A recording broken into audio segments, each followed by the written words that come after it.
प्रत्येक इंसान को जीवन में 3 दान करने चाहिए। वो 3 दान कौन कौन से, ध्यान से सुनना। पहला दान है समय दान, यानी कि 24 घंटों में से 2.5 घंटे भगवत कार्य के लिए, गौ सेवा के लिए अवश्य निकालने चाहिए। इसमें भी निकाल दिए तो ठीक, वरना ठाकुर लेगा। कैसे लेगा? मौत 2 प्रकार से आती है, मृत्यु 2 प्रकार से आती है। एक तो दादाजी मंदिर गए, जैसे मंदिर से आए कि पोते से कहा, देख छोरा मैं सो रहा हूँ, थोड़ी देर बाद तो मुझे उठा देना। जैसे पोता उठाने के लिए गया तो पता चला दादाजी तो परमानेंट के लिए उठ गए। एक मौत तो ये जो सबसे चित्र की मौत है।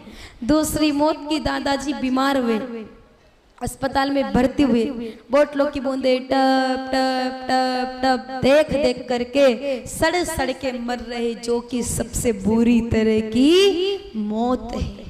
अगर आप चाहो कि कभी सड़ना नहीं पड़े, अस्पताल में बिस्तर में सड़ना नहीं पड़े, बुढ़ापे में झटके से मौत आ जाए, तो 2.5 घंटे गौ माता की सेवा के लिए निकाल देना। और अपने यहाँ तो बहुत ही अच्छी बात है, गौशाला है, रोज गौशाला हो, क्या दिक्कत है? पैदल तो कोई आता नहीं, गाड़ी से आता। रोज गौशाला हो, अपने हाथों से गोबर उठाओ, गौ माता की पीठ से लाओ, झाड़ू लगाओ, गुड़ जिमाओ गौ माता को। अरे आपका मेरे मानो समय दान हो जाएगा, चाहे आधे घंटे के लिए, चाहे 10 मिनट के लिए, पर आओ जरूर गौशाला। अगर समय दान नहीं निकाला ना, इस जवानी में समय नहीं निकाला गौ सेवा के लिए, याद रखना बुढ़ापे में जब सड़ेंगे ना बिस्तर में, तब पता चलेगा कि काश उस समय 2.5 घंटे निकाल देते तो यहाँ सड़ना नहीं पड़ता। और कई सारे बुढ़े लोग सड़ रहे हैं बिस्तरों में। क्यों सड़ रहे हैं? क्योंकि उन्होंने जवानी में 2.5 घंटे का समय नहीं निकाला। उनके मेरे भाइयों जीवनी को उठा के देखना, उन्होंने कभी धर्म की सेवा नहीं की है, इसलिए वो सड़ रहे हैं। पड़े ही बिस्तर में, रोज परमात्मा से दुआ मांग करते हैं, भगवान अब तो उठा ले। इतनी जल्दी थोड़ी भगवान उठाएगा, जब तक वो टाइम पूरा नहीं होगा ना। 2.5 घंटे रोज का वो ठाकुर ऊपर लिख रहा है, जब तक वो 2.5 घंटे पूरे नहीं होंगे इतनी जल्दी उठाएगा भी नहीं वो। इसलिए रोज 2.5 घंटे की एंट्री आपके ऊपर लिखी जा रही है, तो निकालना शुरू कर देना। अब तक तो चलो भूलवश काम चल रहा था, लेकिन अब पता चलने के बाद भी अगर गलत काम करोगे तो उसकी तो सजा मिलेगी।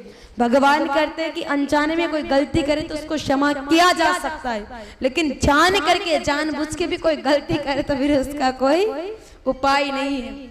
इसलिए अब तक तो आपको पता नहीं था, लेकिन अब तो पता चल गया है। इसलिए माताओं भाइयों आना शुरू कर देना। कौन कौन आता है जरा गौशाला? हाथ ऊपर करना, हाथ ऊपर करना। कौन गौशाला आता है? सिर्फ 2 माताएं गौशाला आती, डेली आती, कभी कभी। चलो आए तो हैं, ये बाकी की तो कुछ नहीं, पता ही नहीं गौशाला भी है कि नहीं।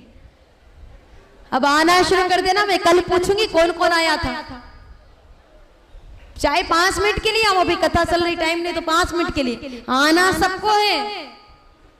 भाइयों से भी पूछूंगी कौन कौन भाई आया है गौशाला। अच्छा आप लोग आते हो, बहुत बढ़िया बात है। अब जो नहीं आते वो भी आना शुरू कर देना कल से, तो ये समय दान हो जाएगा। दूसरा दान है संपत्ति दान, यानी कि आप लोग 100 रुपए कमा रहे हो तो 10 रुपए गौ सेवा के लिए, भगवत सेवा के लिए अवश्य दे। और दे दिए इसमें भी तो ठीक, नहीं दिए तो मेरे भाई बहनों ठाकुर तो लेगा। कैसे लेगा जानते हो? कि गरीब आदमी के पास पैसा कम होता है, अमीर आदमी के पास पैसा ज्यादा होता है। गरीब आदमी को बीमारियां भी कम होती है, अमीर आदमी को बीमारियां भी ज्यादा होती है। गरीब आदमी को सर्दी जुकाम खांसी बुखार, अमीर आदमी को, पैसे वालों को देख लो, बीपी शुगर लकवा कैंसर, नाम लेने से डर लगता है, इतनी बड़ी भयंकर बड़ी बड़ी बीमारियां होती है। गरीब आदमी जाएगा हॉस्पिटल, 50 रुपए डॉक्टर साहब नाड़ी पकड़ने के लिए। अमीर आदमी जाएगा हॉस्पिटल, 500 रुपए नाड़ी पकड़ने के लेंगे डॉक्टर साहब। गरीब आदमी सामने से पूछेगा कि डॉक्टर साहब कोई पथ परहेज राखो, तो डॉक्टर साहब कहेंगे अरे भाया तो अलड़ बलड़ सब खाना, पर दवाई टाइम से ले लेना तो ठीक हो जाएगा। और अमीर आदमी को सामने से डॉक्टर कहेगा कि देख भाई नमक मत खाना, मिर्च मत खाना, गुड़ चीनी मत खाना, तेल घी मत खाना। अगर नमक खाएगा तो ब्लड प्रेशर बीपी हाई हो जाएगी। अगर मिर्ची अधिक खाएगा तो एसिडिटी अल्सर हो जाएगा। और गुड़ चीनी खाएगा तो शुगर लेवल तो ऊपर पहुंच जाएगा। और तेल घी तो खाना ही मत, 2 ग्लूकोज पहले सही है, एक और आएगा सीधा राम नाम सत्य हो जाएगा। अब जो ऐसा पैसा होली दिवाली पर भी आपको लड्डू पकौड़ी नहीं खाने दे, ऐसा पैसा किस काम का। इससे अच्छा है ना कि वह डॉक्टरों के घर भरे, गौशाला में जाकर के दे दो ना, कम से कम गौ सेवा का भी काम होगा, परमात्मा के दरबार में आपके नाम का पुण्य भी लिखा जाएगा। और डॉक्टरों के घरों में देने में आपको कोई आपत्ति नहीं है, लेकिन गौ सेवा में देने के लिए इतना मेरे भाई बहनों जान निकलती है लोगों की, पूछो मत। 500 रुपए भी बड़ी मुश्किल से निकाल के देते हैं, 1000 रुपए की तो बात ही फिर दूर की है। ऐसा नहीं होना चाहिए। और एक्सीडेंट हो जाता तो यही पैसा लग जाता, वही पैसा अगर धर्म के काम में लगा दो ना पहले ही, तो वहां लगे ही नहीं पैसा। इसलिए संभलो, रोज अपने घर में 10-10 रुपया गौ माता के नाम के निकालो और महीने से महीने फिर गौशाला आकर के यहाँ पर गाय माताओं की सेवा में दे दो। आज से निकालना शुरू कर देना, आज से निकालना, और फिर 7वें दिन जब कथा पूरी होगी तो अभी 4-5 दिन का पैसा दे देना। फिर बाद में जब महीने से महीने निकालोगे, फिर महीना भी शुरू हो जाएगा ना 2 दिनों बाद, फिर महीने से महीने निकालना शुरू करना, फिर गौशाला में खुद अपने हाथों से देना, ताकि गौ माता की भी सेवा होगी और आपका पैसा भी अच्छी जगह लगेगा, कहीं गलत जगह भी नहीं लगेगा।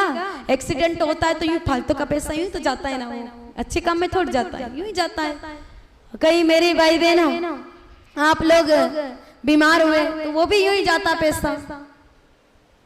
गरीब आदमी को देखना और या फिर किसी धर्मात्मा इंसान को देखना जो लगातार अच्छे काम में पैसा लगाता, उसको देखना, उसका पैसा कभी व्यर्थ में के कामों में नहीं जाएगा। जो अच्छे काम में लगा उस इंसान से पूछना जाकर के, उसका पैसा कभी भले काम, मेरे बहनों, गंदे काम में बुरे काम में नहीं जाएगा, हमेशा उसका पैसा अच्छे काम में ही लगेगा। तो इसलिए ये हो जाएगा आपका संपत्ति दान। और तीसरा दान होता है संतति दान, यानी कि 10 पीढ़ियां बीत चुकी है तो एक संतान को धर्म के लिए साधु बनाओ, देश के लिए मेरे भाई बहनों भेजो। इसमें भी दे दिया धर्म को एक बच्चा तो ठीक नहीं दिया तो वो ठाकुर लेगा। कैसे लेगा कि जो 11वीं पीढ़ी होगी या तो अपंग अपाहिज होगी या फिर उसकी अकाल मृत्यु हो जाएगी। अब अकाल मृत्यु हो, लुल्ला लंगड़ा हो, फिर तुम उसकी सेवा करें, इससे अच्छा ना एक बच्चा देश के लिए सौंप दो, कम से कम देश का काम भी करेगा और आपका नाम रोशन भी करेगा। तो ये हो जाएगा संतति दान। और कम से कम संतति दान नहीं कर सको तो 2 दान तो अवश्य करे, समय दान और संपत्ति